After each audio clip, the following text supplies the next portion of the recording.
O presidente do STF, Luiz Roberto Barroso, publicou um artigo no Estadão repudiando os mais de 40 editoriais produzidos pelo próprio jornal, tendo o STF ou o CNJ como objeto principal. Barroso disse, abre aspas, o fato revela a importância que o judiciário tem na vida brasileira e seu papel na preservação da estabilidade institucional. O Brasil é o país que ostenta o maior grau de judicialização do mundo, o que revela a confiança que a população tem na justiça. No entanto, praticamente todos os editoriais foram duramente críticos, com muitos adjetivos e tom raivoso. Ainda que não deliberadamente, contribuem para um ambiente de ódio institucional que se sabe bem de onde veio e onde pretendia chegar. Fecho aspas para o ministro Barroso.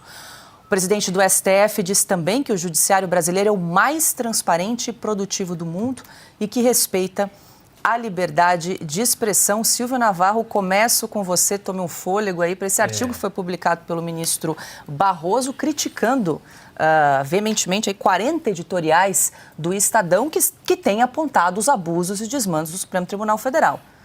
Veja, ele contou, né? Começa por aí. Ele contou quantos editoriais e ficou magoado. O que mais me chamou a atenção nesse artigo, Paulo, é que tem um dado momento dele que o ministro Luiz Roberto Barroso fala assim, parafraseando Rosa Luxemburgo, liberdade de expressão é para quem pensa diferente. Bom, em primeiro lugar, o Supremo Tribunal Federal não tem que pensar nada. O Supremo Tribunal Federal é um guardião da Carta Magna, guardião da Constituição. Não é lugar para debate de ideias. Debate de ideias, e nós passamos aqui o ano de 2023, 2024 inteiros falando, debate de ideias acontece no parlamento. O ministro Luiz Roberto Barroso gosta tanto de argumentar, diz que está empurrando a história, é um iluministro, que ele poderia ter um lugar numa tribuna sim. Ele deveria se candidatar, convencer os seus eleitores. Eu imagino que ele tenha até algumas pessoas que o admirem no PT, na esquerda, para ter citado Rosa Luxemburgo, aliás, que era uma militante, uma filósofa. A nacionalidade dela é polonesa, não é, Cauti? Porque foi anexada, é o Império Russo. Ela é anterior a 1900, deve ser em torno de 1870, por aí. Bom, pois bem... ele deve ter alguns votos ali. Vá ser deputado, ministro Luiz Roberto Barroso. Antecipe a sua aposentadoria. Tente uma candidatura à Câmara ou ao Senado, se achar que tem bastante eleitorado. Vá lá debater ideias. Não é no Supremo para debater ideias. O Supremo Tribunal Federal é a última corte recursal do país. É a guardiã da Constituição e ponto. Fora tudo que acontece de errado ali.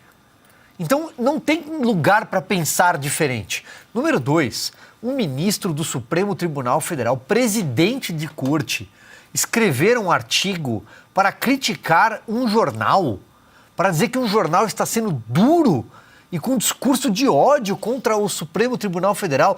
Onde é que eles estão?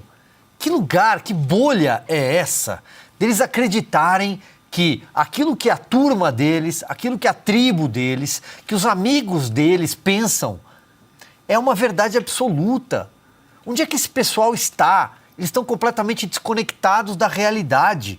Se a população não vê com bons olhos o Supremo Tribunal Federal, se não tem credibilidade perante o pagador de impostos, o brasileiro, a culpa não é do jornal. Parem de culpar o carteiro. Se o problema é a mensagem que está na carta. Se o problema é o que eles estão fazendo. A população não é burra. Precisa parar de tratar o brasileiro como burro. Achar que o problema é o jornal, que o problema é a emissora de televisão, que o problema é a Revista Oeste, o Oeste Sem Filtro. A população não é burra. Sabem o que vocês estão fazendo. Sabem que vocês têm lado. Sabem que vocês estão militando politicamente, praticando ativismo judiciário, ativismo político. Sabem que isso não é prerrogativa de uma corte que deveria ser isenta. A mulher de César não adianta só, ela precisa aparecer também.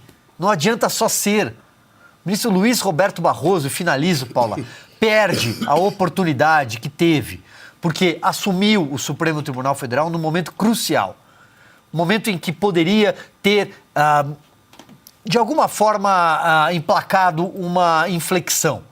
De alguma forma, poderia ter dado um cavalo de pau nesse ativismo todo e mudado os rumos do Brasil.